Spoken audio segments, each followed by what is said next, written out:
자, 여러분 질문을 한번 제가 해보도록 하겠습니다. 자, 여러분은 예수 그리스도를 믿습니까? 아멘이죠. 그러면 여러분은 구원을 받았습니까? 아멘입니다. 여러분은 천국에 가는 것을 확신하십니까? 네. 자, 그러면 다 끝났죠. 네. 그런데 왜 우리는 신앙생활을 해야 됩니까? 계속 예배를 드리고 또 기도를 해야 되고 또 헌금 생활을 해야 되고 헌신 봉사를 해야 되고 여러 가지 신앙의 행위들을 해야 되는 그 이유와 목적이 뭡니까? 그 이유와 목적도 없이 오늘 나오시고 또 계속 나오시고 앞으로 나오실 것입니까? 특히 이 설교를 계속 들어야 돼. 이 지루한 설교를 계속 들어야 되고 또 성경을 공부해야 되고 또 성경을 또 뭐 우리가 묵상하고 큐티하고 막 이렇게 하고 여러 가지 해야 되는 이유가 무엇입니까? 이 질문에 대해서 확실한 답을 갖고 계셔야지 신앙생활을 잘할 수 있어요. 근데 이 답이 없으면은 신앙생활을 하면서도 내가 왜 신앙생활을 계속 이렇게 해야 되지? 왜 새벽 기도를 해야 되고 왜 이렇게 주일마다 나와야 되고 막 이런 가끔 가다가 힘들고 피곤할 때는 이런 회의와 갈등을 느끼게 됩니다. 이 땅에서 잘 먹고 잘 살기 위해서 내가 이렇게 신앙생활을 해야 된다라고 이제 대답하시는 분은 이제 초보입니다. 이제 교회에 이제 나오기 시작하거나 신앙생활을 얼마나 하지 않는 분이 이런 말을 하고 또 이제 그런 다음 단계의 사람들은 이런 성도들은 이런 말을 합니다. 하나님 말씀을 잘 듣고 말씀대로 살기 위해서 나온다라고 이제 답하시는 분은 아마 광야 정도에서 신앙생활을 광야 단계에서 신앙생활을 하고 있고 이런 분들은 특별히 율법주의나 교리주의에 이제 속해 있는 사람들입니다. 정답은 뭐냐면 땡땡을 얻기 위해서 신앙생활을 한다. 땡땡이 뭡니까? 땡땡. 땡땡을 얻기 위해서 신앙생활을 한다라고 자신 있게 말씀을 하셔야 되고 그런 답을 할 수 있는 분은 지금 가나안 단계에서 성숙한 신앙생활을 하고 있는 것입니다. 아나르키입니다. 설교를 다 들어야 답을 알 수 있습니다. 오늘 본문은 이제 우리가 지난 시간에 이렇게 쭉 원역사에 대해서 공부를 했잖아요. 그래서 오늘부터는 이제 지난 시간에 어떤 그 바벨이라는 바벨탑을 쌓는 그 바벨의 공동체, 바벨의 나라, 바벨의 정신 이 공부했잖아요. 거기서 이제 하나님이 아브라함을 불러내잖아요. 그래 하나님 역사가 시작된다 그랬지 않습니까? 그래서 이제 아브라함을 통해서 이제 우리가 공부를 할 텐데 결론적으로 이제 오늘은 좀 개략적인 아브라함의 이야기를 하고 다음 주부터는 디테일한 공부를 할 텐데 사건마다 우리가 신앙생활을 해야 되는 이유를 말해주고 있어요. 오늘 본문이.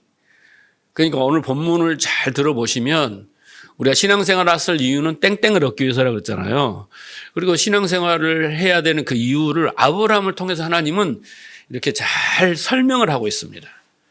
그러니까 아브라함을 보면 모든 우리의 신앙의 여정과 방향과 목적지 뭘 해야 될 것이 다 축약되어 있어요. 그래서 우리는 아브라함은 그 삶과 인생을 통해서 공부를 하는 거예요. 근데 요약해서 답을 말씀드리자면 신앙생활을 하는 이유는 한마디로 말해서 아브라함과 같이 믿음의 사람이 되기 위해서 신앙생활을 하는 겁니다. 그러니까 우리가 예수를 믿고 예수를 영접하고 구원을 받고 천국 간다 확신한 것은 여러분 이제 구원의 문턱에 들어선 거예요. 구원은 시작된 겁니다. 그런데 구원의 과정이 진짜 중요해요. 그리고 구원의 완성은 하나님의 약속이 이루어지는 거기 때문에 신경 쓸 건 없어요. 그런데 구원의 과정을 내가 어떻게 보내느냐에 따라서 행복하느냐 불행이 결정해요. 이 땅에서요. 그리고 구원이 완성돼서 천국에 가면 아주 100% 행복해요.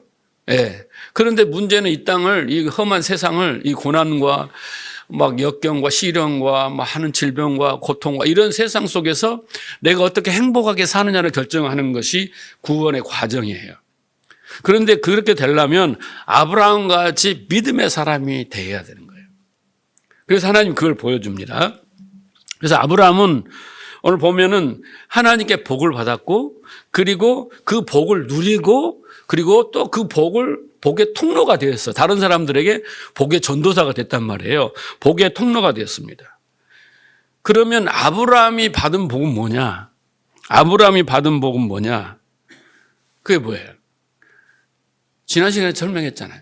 아브라함 이름이 세자잖아요. 처음에 아브라함은 아브라함이었어요. 우리도 이름이 세자야. 그렇죠? 네. 그런데 그 아브라함이 되는 게 복이요. 너의 이름을 창대케 되리라 그랬잖아요. 아브라함이 복을 받아서 그 복 때문에 이름이 창대케 되는데 결국 아브라함이 되는 거예요. 다른 말로 말하면 믿음의 조상이 되는 거예요. 믿음의 조상이. 그러니까 믿음의 조상이 되었다라는 것은 여러분 이런 거예요. 믿음으로 하나님의 백성이 되었어요. 근데 하나님이 그 믿음을 아브라함에게 줬단 말이에요.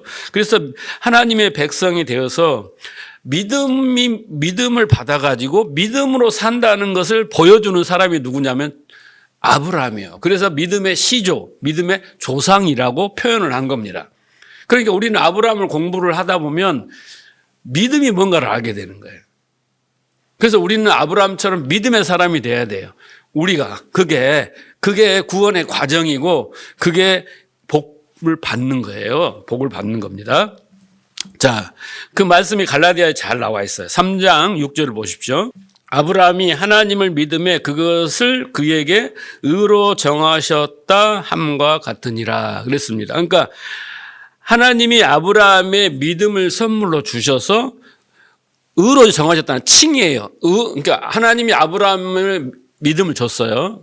그래가지고 아브라함이 됐어요. 그래서 아브라함이 이제 의롭다 칭의를 했단 말이에요. 하나님이 그렇게 하셨다는 거예요. 아브라함의 인생을 보면은 그거 지금 갈라디아 기자가 이야기를 하고 있지 않습니까? 하나님이 아브라함에게 믿음을 선물로 주셔서 그 믿음을 받아들인 아브라함에게 의롭다. 이제 너는 구원받았다. 하나님의 백성이다. 라고 인정을 하셨다라는 겁니다. 7절. 그런즉 믿음으로 말미암아 자들은 아브라함의 자손인 줄 알지어다. 그래서 우리의 믿음의 색깔이나 믿음의 시작은 아브라함부터 시작된 거예요. 하나님이 우리를 어떻게 구원하시고 구원의 여정과 구원의 완성하실 건가를 아브라함을 통해서 다 설명을 했고 아브라함이 하나님께 받았던 그 믿음이 우리에게도 그대로 똑같은 믿음이어야 된다는 거예요. 그렇게 할 것이라는 거죠. 자, 그래서 보세요. 8절. 또 하나님이 이방은 누구예요? 우리를 믿음으로 말미암아 의로 정하실 것을 어떻게 해요? 성경이 미리 알고 먼저 아브라함의 복음을 전하되 모든 이방인이 너로 말미암아 복을 받으리라 하셨느니라. 그래서 아까 아브라함은 복을 받았어요. 그리고 믿음이라는 복을 받았어요. 그래서 믿음의 조상이 됐고 믿음의 근원이 됐고 복이 됐고 복의 통로가 되었잖아요. 그와 마찬가지로 우리도 아브라함이 먼저 그 복음을 우리에게 보여준 거예요. 그래서 우리도 아브라함처럼 복을 받아요. 믿음을 받아요. 그래서 복의 근원이 되고 복의 통로가 될 거다라는 것을 미리 말씀하셨다는 거예요. 9절. 그러므로 믿음으로 말미암는 자는 믿음이 있는 아브라함과 함께 복을 받느니라. 그래서 똑같다는 거예요. 아브라함 안에서 아브라함과 함께 똑같이 믿음을 받고 똑같이 그걸로 말미암아 복을 받게 될 거라는 말씀입니다. 샘플이에요, 샘플. 이해하시겠죠? 예. 네. 그래서 하나님께서 먼저 아브라함에게 찾아오셔서 이 복음, 좋은 소식이잖아요. 복음을 알려주시고 그에게 복을 주시고 그에게 믿음을 주셔서 그 이름을 어떻게 해요? 창대케 한 거예요. 그리고 그 아브라함과 같은 믿음을 갖는 모든 믿는 자에게 아브라함과 같은 동일한 복음으로, 동일한 방법으로, 동일한 믿음으로 그렇게 우리를 복을 주실 것이다 라고 말씀을 한 것입니다. 그래서 우리는 어떻게 해요? 왜 신앙생활을 한다고요? 아브라함과 같이 믿음의 사람이 되기 위해서라는 겁니다. 그런데 아브라함이 이제 믿음의 사람이 금방 하루아침에 되는 건 절대 아닙니다. 그래서 아브라함의 인생을 돌아봐야 되는 겁니다. 그래서 오늘은 아브라함의 그 전 인생을 개략적으로 한번 이렇게 큰 그림으로 한번 보겠습니다. 창세기 1장은 11장까지는 뭘 하겠어요? 원역사를 하겠습니다. 그리고 12장부터 마지막까지는 구원의 역사예요.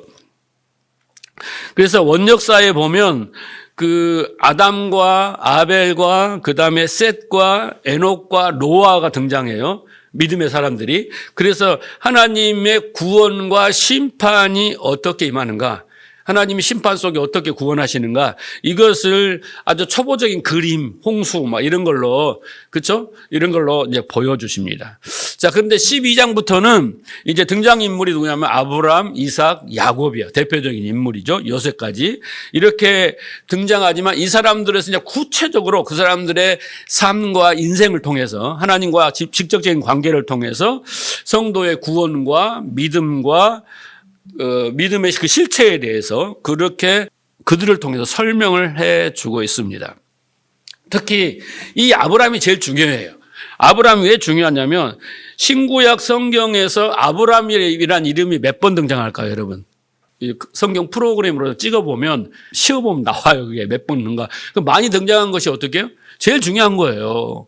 그래서 아브라함의 이야기가 14장, 창세기 1장, 2장 이렇게 장수로 봤을 때 14장으로 제일 많아요. 인물 중에. 14장이나 아브라함의 이야기가 나옵니다. 그리고 이 아브라함이란 단어가 이름이 신구약에서 400번이나 등장해요. 그게 얼마나 중요한 것입니까? 그리고 신약에만 해서 74번이 등장합니다. 신약에만 74번의 아브라함 이름이 등장하고 예수님이 뭔가 비유를 하시고 말씀하실 때 아브라함 이야기를 자꾸 하셔요. 언급을 하십니다. 그래서 성경에서 이 아브라함이라는 존재가 얼마나 중요한 위치를 차지하고 있는가를 우리는 이 여러 가지 여건들을 통해서, 상황들을 통해서 봐야 되는 거예요. 그러니까 이제 여러분 설교를 들으실 때 아브라함은 곧 누구다? 나다라고 딱 가로하고 나라고 이렇게 하고 들어야 돼요. 아브라함은 뭐 태고적에 옛날에 그런 사람이 아닙니다. 왜? 아까 뭐라고 했어요?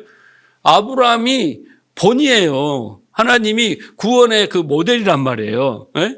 자, 그래서 우리는 아브라함의 그 삶 속에서 아브라함이 어떤 지경에서 어떤 상태에서 구원을 받았고 어떻게 그렇게 시작이 되었으며 하나님의 열심에 의해서 구원받는 그런 아브라함은 어떤 과정을 거쳐서 하나님으로부터 객관적인 믿음을 받습니다. 우리의 성경에서 말씀하시는 건 다 객관적인 믿음이에요. 그런데 그 믿음이 내 안에 들어오면 주관적인 믿음이 되는 거예요. 주관적인 믿음이 돼서 어떤 행동을 하게 되는 거예요. 예? 행동을 하는 거예요. 말씀대로 따라 행동을 하게 되는 거예요. 주관적인 믿음이. 객관적인 믿음은 다 모두가 다 알고 있어요. 그런데 그게 주관적인 믿음에서 되었다. 이 말은 뭐예요? 진리가 되었다라는 거잖아. 그래서 행동을 하게 하는, 그렇게 하는 것들이 어떻게 나타나는가를 우리는 아브라함을 통해 배울 수 있습니다. 다시 말해서 예수 그리스도의 십자가의 죽으심과 부활과 하나님 그 승기를 통해서 이제 성도들에게 뭐가 주어져요? 진리가 주어지고 믿음, 영생, 생명이 주어지잖아요. 그렇게 된 것이 우리로 하여금 어떻게 할 것인가를 똑같이 아브라함을 통해서 설명하고 있다라는 것을 우리는 잘 기억해야 되는 게 그만큼 중요합니다. 그래서 아브라함은 대표인데 모든 믿는 자의 구원, 그리고 구원받는 방법, 그리고 믿음, 이런 것들의 모든 것을 알게 하는 대표가 아브라함인데 그 아브라함에게 하신 모든 일과 언약이 우리를 위한 것이다라는 거예요. 예. 그러니까 쉽게 아브라함을 통해서 그림으로 설명하는 거 어렵게 한 게 아니라 바울은 막 논리적이고 막 철학적으로 써놨지만 하나님은 아브라함을 그 삶과 그림을 통해서 일상을 통해서 쉽게 설명을 했어요. 구원에 대해서, 믿음에 대해서. 자, 보세요. 창세기 12장 2절 보면 내가 너로 큰 민족을 이루고 내게 복을 주어 내 이름을 창대케 하리니 너는 복의 근원이 될지라. 너를 축복하는 자에게 내가 복을 내리고 너를 저주하는 자에게 내가 저주하리니 땅의 모든 족속이 너를 인하여 복을 얻을 것이니라 하신지라. 2절 말씀에 보면 내가 복을 주어 내 이름을 창대케 하리니 너는 복의 근원이 될지라. 제가 설명 잘 드렸죠? 예, 내가 너에게 믿음이라는 복을 줄 테다 그 말이에요. 믿음이라는 복을 줄 텐데 그렇게 해서 네가 아브라함이 될 거야. 네 이름이 창대케 될 거야. 그러면 너는 믿음의 조상이 된 거야. 믿음이 뭔가를 보여주는 사람이 이제 후대에게 믿음이 뭔가를 보여주는 사람을 내가 만들겠어. 최초예요, 최초. 최초로 믿음이 뭔가를 이렇게 받고 적용받고 그렇게 나타난 사람이 바로 아브라함이거든요. 그렇게 만들겠다. 너는 복의 근원이야. 복의 통로야. 이렇게 말씀하시는 거고요. 3절을 보면 너를 축복하는 자에게 내가 복을 내리고 너를 저주하는 자에게 내가 저주하리니. 어려운 말씀인데 이걸 풀어보면 이런 거예요. 아브라함이 전하는 복음이 있어요. 아브라함이 그 자체가 복음이에요.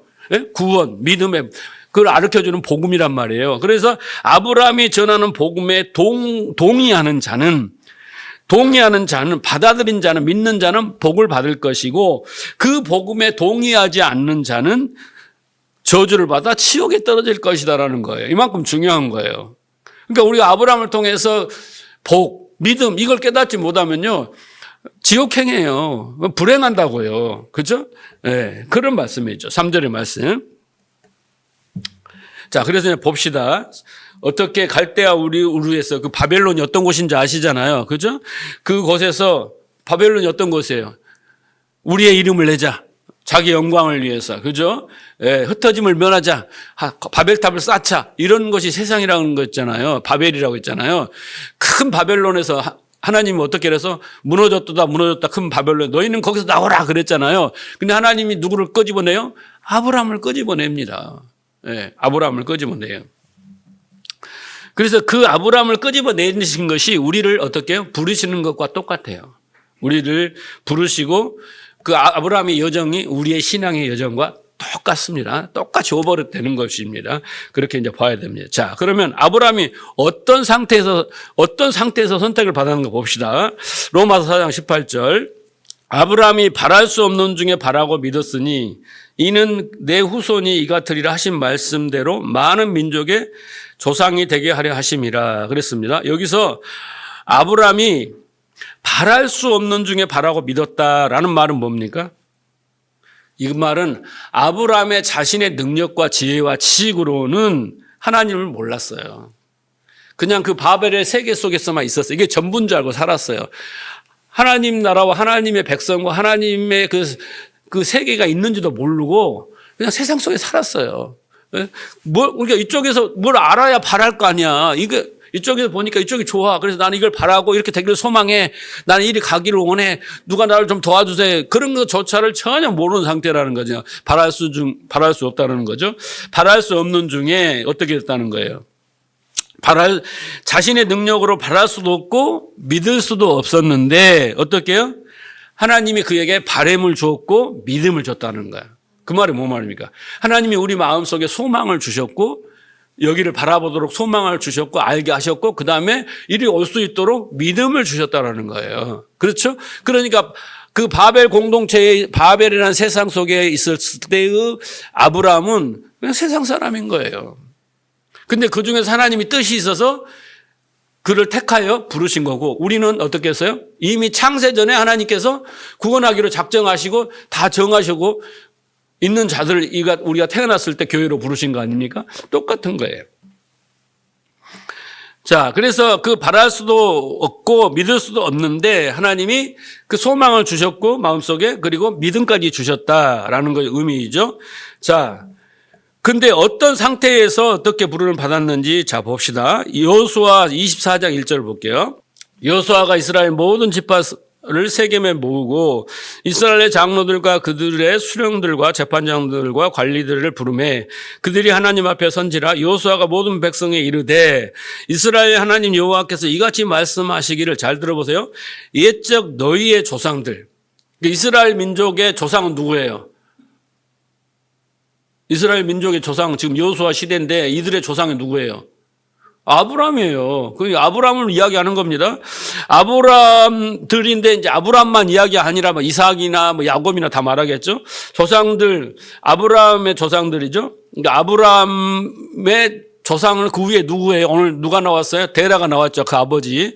예, 그 지금 셈의 후손들이 나오는 겁니다. 곧 아브라함의 아버지 나홀의 아버지 데라가 저쪽에 거주하여 다른 신을 섬겼으나 이렇게 나오잖아요. 무슨 말입니까? 여호수아가 아브라함의 아버지 데라를 비롯한 그 데라의 그 언저리에 있던 조상들이 그 갈대아 우르 유프라데스 강 저쪽에 있었을 때 뭘 했다고요?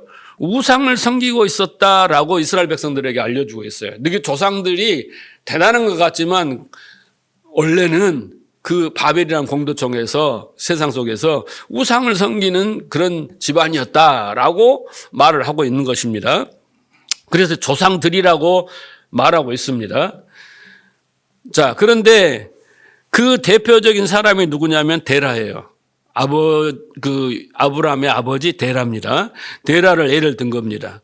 많은 사람들이 있었는데 그 대표적인 사람이 누구예요? 데라예요. 데라가 그 갈대아 우르에 있을 때 우상을 섬기고 있었다라는 겁니다. 우상만 섬겼습니까? 우상을 만들어서 팔았죠. 그렇죠? 그 당시 갈대아 우르는요, 메소포타미아 우리 세계 4대 그 문명이 있지 않습니까? 그 중에서 이 메소포타미아 문명의 발상지가 아주 풍요로운 도시입니다. 이미 4,000년 전에 수서식 변소가 있었다고 그래요. 그 역사를 읽어보면 얼마나 문명이 화려하고 웅장했는지 놀랍도록 발전된 도시입니다. 예, 그 도시가. 왜냐하면 벌써 아스팔트를 해가고 역청을 만들 정도 됐으니까 얼마나 됐겠습니까? 그리고 그곳에는 다르신 신이라는 그 우상을 섬기는 도시였습니다. 그러니까 예를 들어서 야곱이 그 라헬의 집을 탈출할 때 뭘 갖고 나옵니까? 드라빔이라는 걸 들고 나오잖아요. 그 드라빔이 뭐냐면 가정의 수호신이에요. 우상이에요. 그러니까 그 조상들이 그런 우상들을 즐겨 섬겼다라는 것을 우리는 알 수 있고 그 환경 속에서 아브라함이 성장을 했다라는 것을 또한 우리는 알 수 있습니다. 그렇게 하나님께서는 그렇게 넋을 놓고 그 우상을 섬기고 그 도시 그 문화 발달된 그런 도시 속에서 살아가는 아브라함을 찾아오십니다. 그런데 그 아브라함이 하나님을 알지도 못하고 하나님을 구하지도 않을 때 하나님께서 스스로 먼저 찾아가신 거예요. 찾아가신 것입니다. 자, 그런데 그건 아브라함이 잘나서가 아니에요. 똑똑해서가 아니에요. 그냥 하나님이 주권적으로 선택하신 겁니다. 네, 주권적으로. 심지어 우상을 섬기고 또 우상을 만들어 파는 그 집안의 아들이었어요. 아브라함이. 예. 아니 보세요. 그 시대 욥이라는 사람이 얼마나 훌륭한 사람이 있습니까? 하나님이 욥을 딱 찾아가서 믿음의 조상으로 만들지 않고 동방의 은 막 이런 않고 왜 그렇게 별 볼 일 없는 그 아브라함과 아브라함의 그 집안을 찾아갔을까? 이건 하나님의 주권적 선택이다라는 것을 우리는 알 수 있습니다. 그래서 이제 아브라함이 그 하나님께 선택을 받습니다. 선택을 받고 이 갈대아 우르에서 이제 떠나요. 예, 데라와 아버지와 중심으로 해서 떠납니다. 떠나오다가 가나안으로 바로 갔느냐? 아니에요.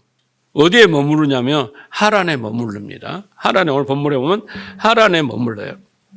그러니까 하란은 어떤 뜻이냐면요. 교차로라는 뜻입니다. 하란의 뜻은 교차로라는 것은 뭐겠어요? 교차로라는 뜻이 뭡니까? 무역의 중심지였다라는 뜻입니다. 예, 동서남북으로 바다와 산과 길로 잘 나 있어가고 무역의 중심지가 바로 하란이었고 아주 번창하고 화려한 도시가 바로 하란이었다라는 것을 우리는 역사 속에서 알 수 있습니다. 그런데 하나님이 갈대아우르를 떠나서 내가 지시할 땅으로 가라 그러니까 어떻게 해요? 하나님이 여기다라고 할 때까지 계속 가야 되잖아요. 그런데 오다가 하란에 딱 머물렀습니다. 그리고 하란에 머물러서 75세까지 살아요. 거기 떠나온 지가 얼마나 된지 모르지만 지금 하란에서 머무는 시간까지 지금 75세예요. 75세까지 10년이 15년인가 20년인가를 거기서 어떻게 하냐면 그 화려한 도시 속에서 안주하고 삽니다. 안주하고 사요.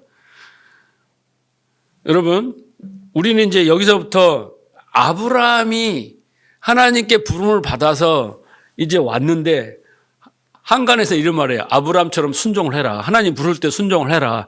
이렇게 해서 아브라함이 그 순종하는 믿음이 최고다. 이런 믿음을 본받아야 하는데 여러분 그건 오해입니다. 아브라함이 하란에 머물렀다는 그 자체가 뭐예요? 믿음이 없다라는 거예요. 그냥 믿습니다의 믿음, 이랬다 저랬다는 믿음, 언제나 버릴 수 있는 믿음, 이런 믿음이었어요. 일반적인 우리가 갖는 그런 믿음의 수준이었다는 것을 우리가 알아요. 왜냐하면 가나안까지 이제 하나님 머물러 여기까지다라고 할 때까지 가야 되는데 안 가요. 한동안을 하란에서 그 화려한 도시 속에서 안주를 하고 즐기며 그렇게 삽니다. 하나님을 경외하고 정말 하나님께 순종하고 하나님에 대한 믿음이 있던 사람이 할 짓은 아니잖아요. 그렇죠? 예. 그 세상의 달콤함 속에서 빠져가고 있습니다. 그러니까 하나님은 뭘 말씀을 우리에게 하고 있냐면 아브라함은 처음부터 내 뜻과 내 말씀과 내가 원하는 대로 따르고 순종할 사람은 아니다. 전혀 나하고 상관없는 그런 존재라. 내가 아니면 절대 살아갈 수 없는, 복받을 수 없는 존재라는 것을 우리에게 먼저 알려주는 겁니다. 아브라함 행위를 통해서. 그래서 하나님의 열심으로, 하나님의 노력으로 하나님이 건져내시고 가르치고 이렇게 해서 만들어야지 스스로는 절대 내 뜻을 따라할 수 없는 것이 너희다. 라는 인간의 실상과 실체를 성경은 보여주고 있습니다. 자, 아브라함이 이제 어떤 상황 속에서 택함을 받는지 11장 30절에 보면 그 상황이 나오죠. 아브라함 아내 사레는 뭘 못했다고 나옵니까? 잉태하지 못하 자식이 없었다, 무자였다라고 나오죠. 생육하고 번성하는 것이 거리가 멉니다. 거리가 멉니다. 여러분 그 당시에는 장손 이런 거 진짜 중요합니다. 가문이 끊어지잖아요. 그래서 그게 저주받은 거예요. 무자 장손이 없는 집안은 복을 받지 못한 거예요. 저주를 받는 그만큼 무서운 것입니다. 그리고 28절에 보면 아브라함의 형 하란이 어떻습니까? 그 죽음이 나오죠. 형이 먼저 죽습니다. 그죠? 하란의 자식이 누구예요? 롯이잖아요. 롯을 데리고 오잖아요. 아브라함이 나중에. 32절에 보면 뭐가 나옵니까? 데라의 죽음이 나옵니다. 그러니까 이런 죽음은 집안의 어떤 불행이잖아요. 그렇죠? 하나님과 단절된 상태를 보여주고 있습니다. 자, 하나님이 왜 그렇게 하신다고요? 하나님이 우리를 부르실 때는 철저하게 하나님이 우리가 아무것도 아니고 우리 스스로 아무것도 할 수 없고 어느 것 하나 자격이 없고 어느 것 하나 우리에게 원인이 없다. 조건이 없다라는 것을 철저하게 밝히시고 그런 가능성을 철저하게 끊으셔요. 그래서 지금 아브라함을 적나라하게 지금 어떻게 성경은 여호수아는 어떻게 해요? 적나라하게 우상을 섬겼고 무자였고 생명이 없고 그리고 지금 하란에 머물렀고 이런 것들은 다 부정적인 요소 아닙니까? 아브라함을 아주 적나라하게 파헤치고 있잖아요. 그것은 우리에게 가능성이 없었다. 우리가 하나님께 나아갈 수 있는 어떤 요만큼의 티끌만큼의 힘도 없었다. 그 조건도 없었다. 이런 것을 지금 명백하게 이렇게 구체적으로 밝히고 있습니다. 자, 그래서 하나님이 사도행전 7장 한번 보세요. 2절에 보세요. 스데반이 이르되 여러분 부형들이여 들으소서 우리 조상 아브라함이 하란에 있기 전에 메소포타미아에 있을 때에 영광의 하나님이 그에게 보여 이르시되 내 고향 친척을 떠나 내가 내게 보일 땅으로 가라 하시니 아브라함이 갈대아 사람의 땅을 떠나 하란에 거하다가 그의 아버지가 죽음에 하나님이 그를 거기서 너희 지금 사는 이 땅으로 옮겼느니라. 여기에 보면 아브라함의 이제 여정이 다 나오잖아요. 그러니까 지금 창세기 12장은 하나님이 몇 번째 나타난 겁니까? 두 번째 나타나는 거예요. 첫 번째 나타났을 때 말을 잘 들어야 되잖아요. 첫 번째 어디서 나타났다고 그래요? 하란에 있기 전에 메소포타미아 갈대아 우루 그 바벨론에 있을 때 먼저 하나님이 나타나서 아비본토 집을 떠나라라고 내가 보일 땅으로 가라라고 말씀하셨다 그러잖아요. 그런데 아브라함이 떠나긴 떠났어. 그런데 어떻게 했어요? 하란에서 거하다가 이제 어떻게 됐어요? 안 떠나. 그러니까 하나님 떠나라라고 두 번째 말씀을 하시는 거예요. 근데 떠나는 계기가 뭐냐면 하란에서 아버지가 죽습니다. 그러니까 아버지의 죽음은 뭐냐면요. 경고예요. 우리의 고난은 뭡니까? 경고예요. 경고. 경고입니다. 거기서 세상 편하고 풍요롭고 그잖아. 무역이 왕성한 데서 뭐라고 살았는지는 모르지만은 너무 좋아. 하나님이 부르십니다. 망각을 하고 거기에 취해갖고 있었어요. 근데 하나님이 두 번째 나타나서 떠나라고 한 거예요. 예? 그런데 즉각적으로 떠나는 것이 그 계기가 뭐냐면 거기서 아버지가 죽습니다. 깜짝 놀랐겠죠? 예? 아버지가. 그 하란에서 데라가 죽자 이게 무슨 일인고 이렇게 했는데 하나님이 딱 나타나니까 이게 하나님의 경고구나 라는 것을 이제 아브라함이 알게 되는 겁니다. 그래서 하나님은 우리가 게으름과 그 안주 속에 하나님 뜻을 망각하고 우리가 가야 할 목표를 놓칠 때가 있잖아요. 그럴 때 하나님은 이렇게 막대기와 채찍을 가지고 때로는 가르치시고 때로는 이렇게 채찍질을 하시면서 우리를 깨우치시고 우리를 약속의 땅으로 끌고 가시는 거예요. 그 내용입니다. 자, 그런데 이제 보세요. 아브라함이 75세까지 하란에 머물다가 이제 하나님께서 옮기셨다 그러잖아요. 아브라함이 간 게 아니야. 하나님이 가르치시고 경고하시고 경각심을 줘서 데라의 죽음까지 동원해서 어떻게 옮기셨어요. 하란을 옮겼습니다. 가나안을 옮겼습니다. 그런데 가나안에 가자마자 뭐가 있었어요? 기근이 났어요. 기근이 났습니다. 그 땅에 먹을 게 없는 거예요. 가나안 땅에. 이 땅이 내가 너와 너 후손들이 줄 땅이고 젖과 꿀이 흐르는 땅이야. 복받은 땅이야. 이랬는데 도착하자마자 보니까 먹을 게 없어요. 그러니까 아브라함이 어떻게 합니까? 뒤돌아 버리지 아니하고 애굽으로 이렇게 내려가 버립니다. 왜 그랬을까요? 속이 상했겠죠. 복 준다고 해서 왔는데 와서 보니까 먹을 것조차 없으니 어떻게 해요? 하나님을 의심하고 당신 말이 맞지도 않고 이거 내가 잘못 들은 게 아닌가? 이렇게 이제 속았다 이런 생각을 했을 수도 있겠죠. 그래서 두 말 않고 그냥 애굽으로 데려갑니다. 거기 가서 어떻게 해요? 사례가 너무 예뻤어요. 그런데 어떻게 바로가 그 사례를 취하려고 하니까 한마디도 못하고 어떻게 해요? 사례를 그냥 넘겨주고 바로는 어떻게 합니까? 그 대가로 아브라함에게 뭘 많이 줘요. 그러니까 결국은 아브라함이 사례를 팔아먹은 거야. 쉽게 말하면 자기 아내를 팔아먹은 거나 마찬가지예요. 그때 그 바로에게 받은 종이 누구냐면요. 하갈이에요. 그때 바로가 준 게 한 여종을 줬는데 그게 하갈입니다. 근데 하갈이 누구를 낳았습니까? 나중에 결국 이스마엘을 낳아요. 예. 그때 하갈을 받지 않았다면 그래서 이스마엘을 낳지 않았다면 지금 아랍 전쟁이 일어나질 않는 거예요. 지금 주구장창 이스라엘 그 후예와 아랍 그 이스마엘 후예가 계속 싸우고 지금 가자지고 막 지금 전쟁에 사람 많이 죽고 지금까지 지금 성경 이래로 지금까지 이렇게 싸우고 있잖아요. 그 역사의 시작이 여기입니다. 그런데 하나님은 희한하셔요. 여기서 그렇게 아브라함이 가나안에서 애굽으로 내려왔고 또 사례를 이렇게 팔고 이렇게 하갈을 취하고 이런 모든 과정 속에서 하나님은 아브라함을 혼내지 않아요. 왜 그럴까요? 오히려 그 당대의 애굽의 왕이면 어마어마한 패권과 세력과 힘을 가진 애굽의 왕이잖아요. 네? 바로를 혼내셔요. 두 가지 이유입니다. 첫째는 하나님은 아브라함에게 하나님이 어떤 존재인가를 그 사건을 통해서 애굽 왕 바로가 무릎을 꿇잖아요. 내가 잘못했다. 다시 돌려주고 더 재산을 줘서 보내잖아요. 그 패권을 가진 왕이 하나님 앞에 아무것도 아닌 존재구나라는 것을 먼저 하나님이 보여주십니다.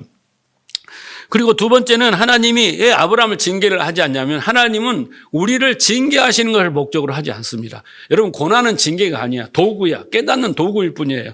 하나님은 우리를 가르치고 설득하시고 깨우치고 여러 가지 사람을 통하여 말씀을 통하여 환경을 통하여 이렇게 우리를 고치셔서 우리를 믿음의 사람을 만드는 걸 목적으로 하시지 잘못했다고 혼내시고 벌을 주시고 형벌을 하고 저주하는 목적이 아니에요.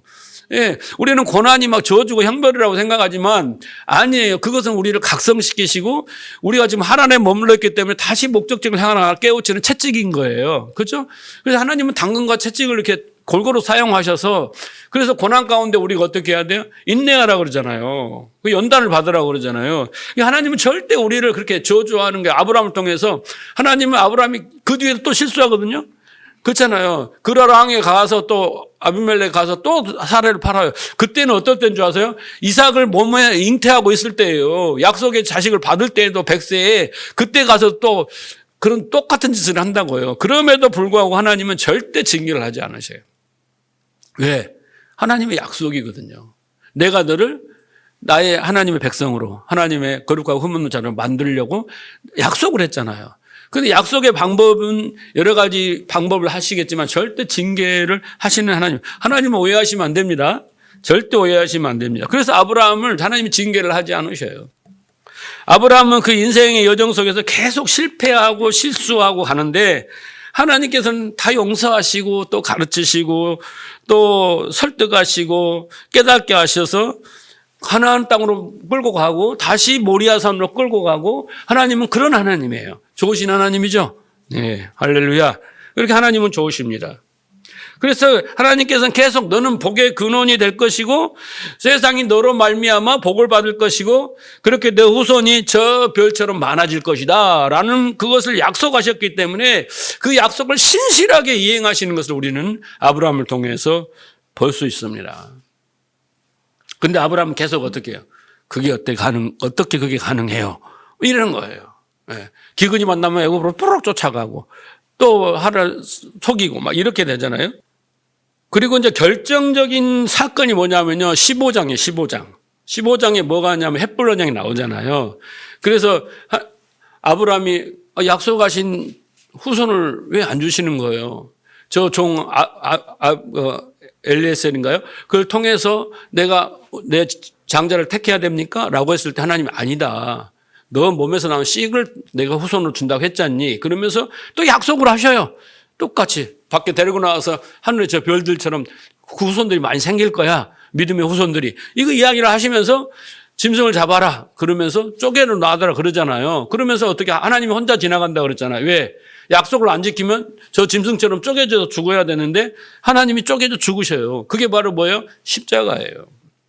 하나님이 이루어 주시고 하나님이 성취하시고 완성하신다. 그게 십자가의 모형이 그 쪼개지는 거예요. 그 예수의 십자가를까지 이야기를 했는데 그게 하나님의 언약을 또 한 번 확인시켜주는 그 하나님의 신실하심과 그 말씀을 그렇게 선포하시고 지키시는 하나님의 신실하심을 우리에게 보여주고 있습니다. 자, 그런데 그럼에도 불구하고 아브라함이 어떻게 해요? 하갈을 통해서 이스마엘을 땅을 아니까 하나님이 조금 화가 나셨어요. 그래서 하나님이 15장 이후에 보면은 13년 동안 침묵하셔요. 우리가 13이라는 숫자, 13일에 금요일 이런 거 주시라는데 14년 동안 하나님이 침묵하셔요. 하나님의 침묵은 뭐예요? 하나님의 화가 나신 거예요. 여러분에게 하나님이 침묵하신다 느끼면 하나님이 나한테 화나셨구나 이렇게 생각하셔도 괜찮아요. 14년 동안 하나님이 아브라함이 나타나지 않고 하나님과 관계 속에 성경은 이야기가 없어요. 딱 공백이야. 그런데 13년 후에 하나님이 딱 나타나셔서 뭐라고 말씀하시냐면 자 17장 17절 보세요. 아브라함이 엎드려 웃으며 심중에 이르시되 100세 된 사람이 어찌 자식을 낳을까 사라는 90세니 어찌 생산하리요 하고 아브라함이 이에 하나님께 고하되 이스마엘이나 하나님 앞에 살기를 원하야 돼. 그러니까 이제 13년 만에 나타나셔서 이제 내가 자식을 줄 거야. 이제 때가 됐어. 그랬더니 비웃어요. 왜? 지금 99세, 100세 이러잖아요. 그러면 전혀 우리가 과학적이고 생리적으로는 도저히 자식을 가질 수 없으니까 이제 끝이다라고 비웃습니다. 이게 아브라함의 믿음이었어요. 이 믿음은 뭐예요? 믿습니다. 그 믿음인 거예요. 이 믿음 갖고는 여러분 우리가 복을 누릴 수가 없어요. 신앙생활을 할 수 없어요. 그러면서 하나님이 그런 아브라함에게 이제 뭐라고 하시냐면 잘 들어보세요. 하나님이 이제 그런 아브라함이 이제 갈 때까지 다 간 거야. 아니 제일 중요한 하나님의 약속이잖아요. 그 약속을 비웃어 해준다고 하니까 이제 벌장 다 본 거예요. 이제 아브라함의 그 바닥을 다 봤어. 이제 더 이상 내려갈 데가 없어. 예? 그렇잖아요. 우리도 인생을 살다 보면 그럴 때가 있어요. 더 이상 이제 내려갈 데가 없을 때가 있어요. 그때까지 간 거야. 근데 하나님이 뭐라고 해요? 17장 4절을 보세요. 보라 내 언약이 너와 함께 있으니 너는 여러 민족의 아버지가 될지라. 그러니까 하나님은 처음 약속하신 그 약속, 그 복, 그 이름을 창대케 하는 약속은 변함이 없어요. 근데 아브라함은 어떻게 해요? 기분 좋을 때는 막 할렐루야 하고 기분 나쁘면 쭉, 고난이 오면 쭉 막 이렇게 포기하고 믿지도 않고 막 이런 상황입니다. 그러나 변함없이 하나님의 약속은 일괄되게 아브라함과 함께 했다라는 거죠. 그 말이죠. 너는 여러 민족의 아버지가 될지라 이제 후로는 내 이름을 아브라함이라 하지 아니하고 아브라함이라 하라. 그러니까 아브라함이 17장까지 올 때까지 밑바닥까지 다 봤어요. 아브라함이 어떤 존재인가를 다 드러냈어요. 하나님이. 자, 이제부터 내가 너를 아브라함으로 만들어 줄게라고 하는 거예요. 하나님이 이름을 지어준다는 거 뭐예요? 그 존재의 특성이 있다 그랬잖아요. 아브라함이라면 그 존재의 특성, 그 속성, 그 뜻에 맞게 하나님이 만들어 줄게. 아브라함이 아브라함으로 스스로 될 수가 없잖아요. 근데 하나님이 만들어 줄게 라고 딱 이제 그때 선언하는 거예요. 그러니까 우리는요, 신앙생활을 통해서 여러 가지 많은 사건들로 해서 내 바닥을 알아야 되는 거예요. 내 속에 아주 쓴물까지 다 토해내면서 내 안에 어떤 숨겨진 그런 모든 게 있는 것까지 다 드러나야 돼. 하나님 앞에. 하나님은 다 알고 있어. 그런데 우리가 우리 스스로를 몰라. 근데 아브라함이 이제 다 알고 내가 더 이상 하나님 앞에 이제 하가를 통해서 이스마엘까지 낳았지. 하나님 말씀을 언약을 자식을 주겠다는데 이제 비웃었지. 이제 바닥을 다 쳤어요. 그때 하나님이 딱 이제 때가 된 거야. 이제 내가 너를 아브라함으로 만들고 약속한 대로 네 힘을 창대케 하고 네 후손들이 저런 믿음의 진짜 사람이 될 조상이 돼서 그런 사람들이 후손들이 이렇게 별처럼 많아질 거라는 것을 말씀하고 계시는 거예요.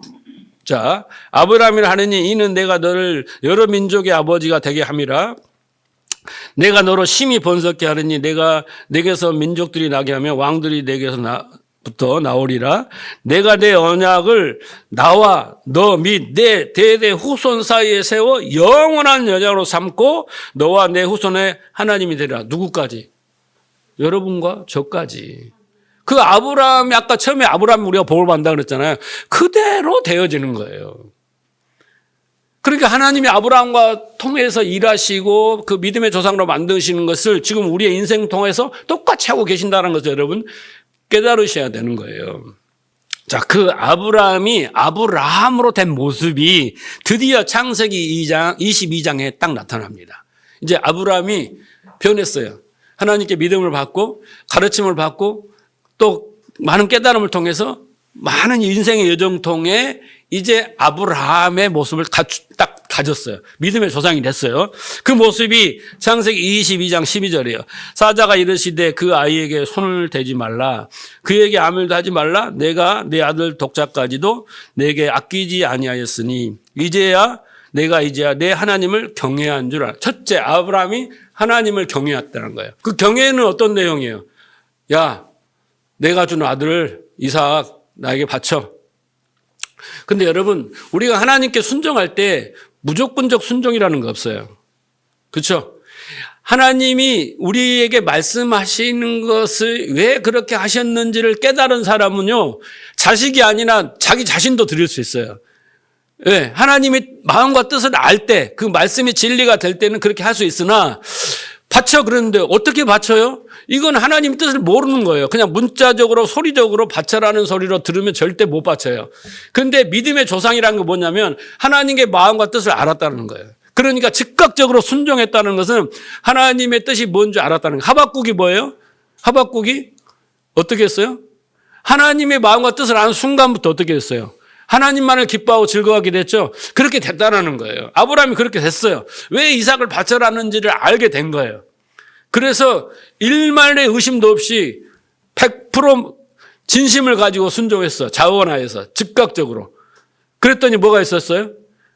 하나님이 여호와 이레로 순양을 딱 준비해 놓은 거예요. 하나님은 이삭을 받으려고 하는 게 아니라 이 과정을 통해서 아브라함에게 가르치려고 한 거지. 아까 뭐라고 했어요? 하나님은 징계를 하시는 하나님이 아니야. 우리를 가르치시고 고쳐 쓰시고 온전케 하시는 하나님이란 말이에요. 그러니까 그것은 인간이 불가능한 순종이에요. 절대 어떻게 내 자식을 못 버려. 난 못 버려요. 우리 영기를 바쳐라? 나 못 바쳐요. 그렇죠? 안 바치면 네가 죽는다 그러면 모를까? 그런데 하나님은 불가능한 일을 믿음이라는 걸 통해서 하게 하시는 거예요. 그런데 그 죽이는 게 목적이 아니라 그 과정 속에서 여호와 일에 순양이 있다라는 것을 알려주고 복음을 알려주기 위해서 하나님이 아브라함을 도구로 쓰신 거잖아요. 그런데 그것에 믿음이라는 것이 있어야만이 그것이 가능한 거예요. 그러니까 그게 아브라함이라는 모습이에요. 예, 믿음의 조상이라는 거죠. 그래서 하나님이 첫째 인정한 게 뭐냐면 이제 네가 그 순종을 통해서 그 믿음을 통해서 진짜 하나님을 알고 하나님 마음과 뜻을 알고 하나님 앞에 엎드렸다. 복이란 뜻이 뭐라고 했죠? 바라크가 하나님 앞에 엎드려 부복하고 경배하다라는 게 복이에요. 진짜 그게 복 받은 거예요. 하나님을 아는 사람, 하나님 마음과 뜻을 아는 사람. 그렇지 않은 사람은 저주라고 그랬잖아요. 자, 그런데 보세요. 22장 16절을 볼게요. 16절 가라사대 여호와께서 이르시기를 내가 나를 가르쳐 맹세하노니 네가 이같이 행하여 네 아들 네 독자를 아끼지 아니하였은즉 내가 네게 큰 복을 주고 내 씨로 크게 번성하여 하늘과 별과 같고 바닷가의 모래 같게 하리니 내 씨가 그 대적의 문을 여두리라 또 내 씨로 말미암아 천한 만민을 복을 얻으리라 이는 내가 나의 말을 준행하였음이라 그랬어요. 그렇죠? 순종했어요. 순종은 어떨 때 가느냐면 하나님이 순종이라는 뜻이 뭐예요? 잘 듣는 거예요. 하나님의 말씀이 내게 진리가 되면 여러분 그 진리가 나를 인도하고 그 말씀이 나를 지배해서 나를 이끌어가는 상태 이게 믿음이거든요. 이런 상태가 되는 거예요. 겉으로는 자식을 바쳐 죽여라고 하는 것이 겉으로 보이지만 그 속뜻은 그게 아니었다는 거죠. 그걸 깨닫는 거죠. 이제 구체적인 모리아 사건에 들어가면 더 자세히 공부할 겁니다. 여러분 이제 말씀을 좀 정리를 하면 아브라함의 인생의 이런 개괄적인 것을 우리가 공부를 했습니다. 그런데 믿음의 조상이 아브라함이 되기까지는 개차반이에요, 여러분. 인간의 어떤 그 적나라하고 추한 모습을 그대로 보여주는 거예요. 그렇잖아요. 17장까지 오면서 하나님이 이제 너를 이 개차반인 아브라함을 아브라함으로 만들겠다. 이전까지 아브라함은 여러분 자랑할 게 없어요. 그런데 바리새인들은 그런 모습으로 자기도 아브라함처럼 돼서 하나님 앞에 순종하는 사람이 되겠다고 열심히 노력하고 힘쓰고 자기의 능력으로 하려고 했던 사람이 바로 바리새인이요. 그러니까 예수님이 그들에게 이 독사의 자식들아 회치라 묻어봐 이 외식하는 자라고 한 거예요. 왜? 할 수도 없어. 인간은 할 수도 없어. 하나님은 그러니까 철저하게 율법이라는 걸 통해서 인간의 그 개차반 같은 것을 실체하게 드러내시고 거기서 항복하고 공고하구나. 이 사망의 늪에서 어떻게 건져내지? 빠져나갈 수 있지라고 항복하게 만드는 게 율법이에요. 그렇잖아요. 예. 그런데 그걸 모르는 사람은 어떻게 해요? 지금도 열심히 내가 하나님 앞에 나아가서 아브라함처럼 돼야지. 아브라함처럼 순종해야지. 예? 그렇게도 하고 있다는 거예요. 그래서 우리는 아브라함을 본받자고 하면 절대 안 돼요. 아브라함을 본받으면 안 돼요. 아브라함이 한 짓이 뭐예요? 근데 아브라함이 이삭을 바친 거 자기가 한 거 아니잖아요. 하나님이 믿음을 주시고 믿음을 통해서 그 말씀의 뜻을 알게 하시고 하나님이 다 만드시니까 한 거예요. 그래서 하나님이 옮기시고 하나님이 하게 한 거잖아요. 예, 그게 그렇게 하나님이 하셨기 때문에 가능한 거기 때문에 우리가 아브라함이 본받을 거 하나도 없어요. 아브라함 속에서 신실하게 약속하시고 그 약속을 지키시고 그 삶과 동행하시면서 아브라함을 고치시고 깨닫게 하시는 하나님의 그 열심, 하나님의 신실하심, 하나님의 위대하심을 우리가 본받고 그것을 붙들어야지, 그것을 의지해야지 아브라함 절대 본받으면 안 돼요. 아브라함이 한 게 없어요. 그런데 하나님이 나를 그렇게 하고 계신다고 여러분 믿으셔야 돼요. 그게 중요해요. 오늘 설교의 핵심은. 그래야지 여러분이 하나님을 의지하고 사랑하고 하나님을 기뻐하고 즐거워하며 더 하나님께 가까이 갈 수 있고 하나님만을 사모하며 즐거워하고 기대하고 소망하고 가는 거지. 그게 없으면 여러분 하나님하고 거리가 점점 멀어져요. 지금 우리는 애굽으로 도망가는 아브라함 같을 수 있어요. 그렇잖아요? 그리고 그 애굽 왕에게 누이를 팔아먹는 자기 아내를 팔아먹고 재산을 취하고자 하는 그런 속에 우리가 있을 수 있어요. 야곱처럼 팥죽 한 그릇으로 형제를 속이고 아버지를 농락하고 이런 거짓 속에 있는 야곱일 수가 있습니다.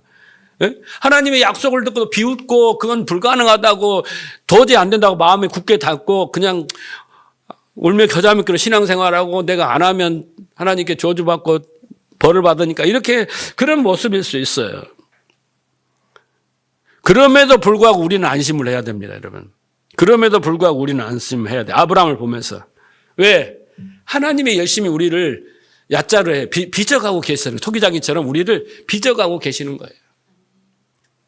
하나님의 목적은 오직 우리를 아브라함처럼 믿음의 조상으로 만드는 거예요. 거룩하고 흠없는 하나님 아들로 만드는 게 목적이야. 근데 우리의 목적은 부귀영화 누리고 무병장수 누리고 만사형통하고 어떤 세상의 것들을 소유하고 막 이거에 목적이 있는 거 전혀 하나님과 다르는 거예요. 바리새인들처럼 막 율법 잘 지켜갖고 하나님 앞에 나가 나 잘 지켰죠 막 복 주세요 이런 것을 목적으로 해서는 안 되는 거예요. 교회는 왜 신앙생활을 왜 해야 된다고요? 땡땡을 얻기 위해서. 왜 설교를 두고 왜 성경 공부를 하고 왜 예배를 드려야 돼요? 땡땡을 얻기 위해서예요. 땡땡을. 아브라함처럼 믿음의 조상이 되기 위해서. 하나님은 그렇게 만들고 계시는데 우리는 거기에 1차적인 관심이 없어요. 그러면 어떻게 되겠어요? 바리새인처럼 관역에서 빗나간 신앙생활을 하게 되는 거예요. 교회에 들어오면 이것이 우리가 먼저 돼서 내가 신앙생활하고 가야 할 길은 땡땡을 얻어서 믿음의 조상으로 만든 것이고 하나님은 나를 그렇게 만들어 가신다는 것을 우리의 어떻게 해요? 목표와 표대로 딱 삼아야 돼요. 그렇게 될 때 그렇게 믿음의 조상으로 이렇게 갈 때 여러분 그때 부수적으로 축복이 따라오는 거예요. 건강도 따라오고 직장도 따라오고 또 우리의 삶도 윤택해지고 마음도 평화롭고 이렇게 되는 거지. 본질적으로 믿음이 없이는 살 수 없는데 믿음이 없는 상태에서 아브라함의 상태에서 어떻게 아무리 금식을 하고 기도한들 그 기도가 응답되면 축복이 되겠습니까? 자격도 안 되고 능력도 안 되는데 이걸 잘 깨달아야 돼요. 그래서 하나님은 자격도 능력도 어떤 조건도 없는 사람들을 택하셔서 믿음을 선물로 주셔요. 하나님이 열심으로 우리의 삶을 간섭하시면서 우리가 사고치면 건져내시고 우리를 지구 끝까지 크루즈 미사일처럼 쫓아와서 우리를 어떻게 해요? 변화시키시고 우리에게 저간 알굽을 책망하시지 우리를 징계하지는 않으세요. 하나님은 그렇게 해요. 그래서 그 객관적인 믿음을 주셔서 그 객관적인 믿음이 주관적인 믿음이 돼서 우리를 행동으로 하게끔 하나님은 믿음의 삶으로 만들어 가십니다. 그래서 자, 딱 두 가지를 기억하시기 바랍니다. 아브라함이 어떤 상태에서 어떻게 택함을 받았는지 하나님은 아브라함을 어떻게 빚어 가셨는지를 말씀을 통해서 깨닫고 거기다 나를 딱 오버랩 시켜서 내 인생은 내 신앙의 여정은 아브라함과 같이 하나님 지금 하고 계신다. 그걸 여러분이 체감을 하셔야 돼요. 그걸 느끼셔야 돼. 그래 하나님은 나를 그렇게 열심히 하고 계시는데 나는 전혀 느낌도 없고 깨닫지도 못하고 전혀 내가 원하는 길로 가고 있다면 그건 불행이에요. 자, 두 번째는 뭐냐면 고린도후서 13장 5절을 봅시다. 자, 읽어봅시다. 시작. 너희가 믿음에 있는가 너희 자신을 시험하고 너희 자신을 확증하라. 예수 그리스도께서 너희 안에 계신 줄을 너희가 스스로 알지 못하느냐? 그렇지 않으면 너희가 버리운 자들아. 자, 그래서 우리는 신앙생활을 하고 이렇게 오면서 제일 중요한 것은 여러분 내 안에 믿습니다 믿음이 아니라 하나님이 선물로 주신 믿음이 있는가를 점검을 해야 돼요. 이게 없으면 버리운 자라 하잖아요. 이 믿음, 아브라함이 갖고 있는 하나님 주신 그 믿음이 없으면 꽝이에요. 아무것도 아니라고요. 그래서 확증해라고 그러잖아요. 그 믿음이 있는가를. 우리는 믿습니다. 믿음이 다인 줄 알지만은 그 믿음은 아주 초보적인 믿음이에요. 애굽에서 갖는 믿음이란 말이죠. 광야에서 말씀을 통해서 깨닫고 지금 오늘 말씀처럼 통해서 믿음이 뭔가를 알고 그 믿음을 갖는 거 그게 중요해요. 그래서 이 믿습니다 믿음을 가지면요 행복하지 못해요. 신앙생활에 즐겁지도 못해요. 예. 믿습니다 믿음을 가진 사람은 바리새인들이 갖는 믿음이기 때문에 신앙생활을 의무감이나 책임감이나 수고하고 무거운 짐진 그런 신앙생활을 할 수밖에 없어요. 하나님이 두려워요. 무섭다고요. 그리고 기복적이고 자기중심적이고 자기 영광을 위해 살아요. 그리고 어떤 변화가 없어요. 어떤 내적인 변화도 없고요.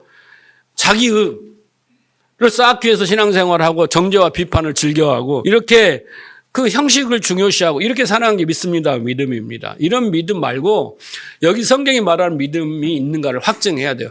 여러분들이 지금까지 오면서 하나님으로부터 받은 선물의 믿음이 얼마인가를 여러분 있는가를 점검해야 되고 분량이 얼마인가를 알아야 돼요.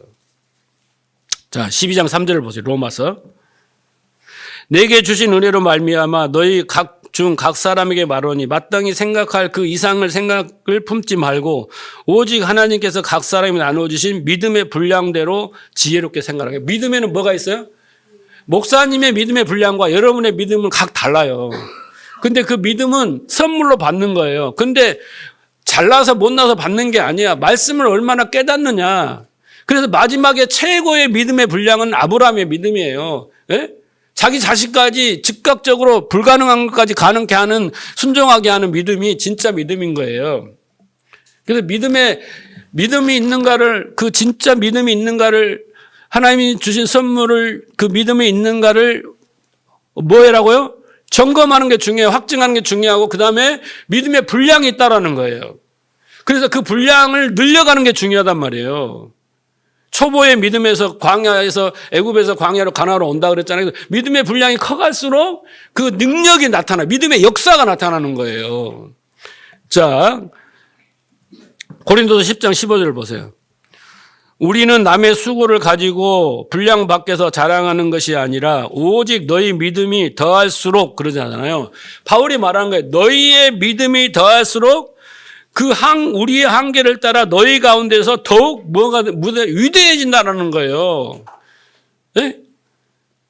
그래서 오직 너희 믿음이 더할수록, 그래서 믿음이 더해져야 되는 거예요. 분량이 커져야 되는 거예요. 그래서 처음에는 그냥 물렁물렁 걸 먹다가 나중에는 젖이나 먹다가 나중에는 뭐예요? 히브리서 보면 딱딱한 것을 먹어야 된다 하잖아요. 더 차원 높은 말씀의 그 진리를 알아야 되는 거예요. 그러니까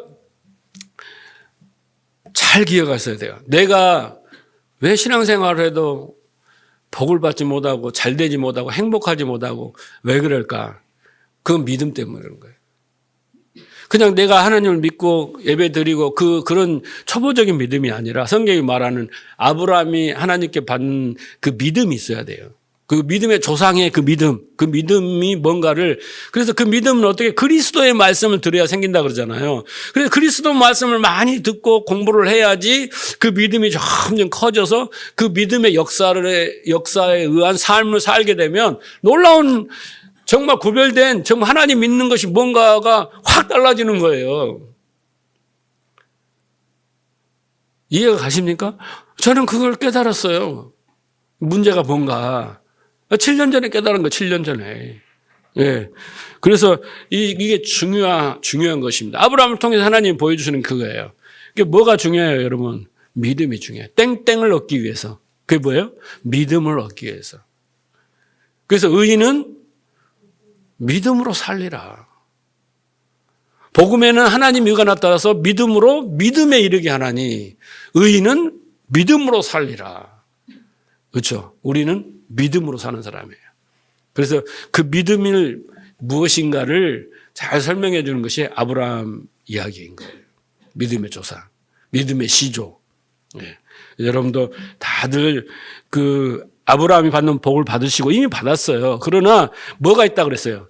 점검하고 확증해서 분량이 커져서 점점 믿음의 능력의 삶을 사시는 여러분 되시기를 주님으로 축복합니다.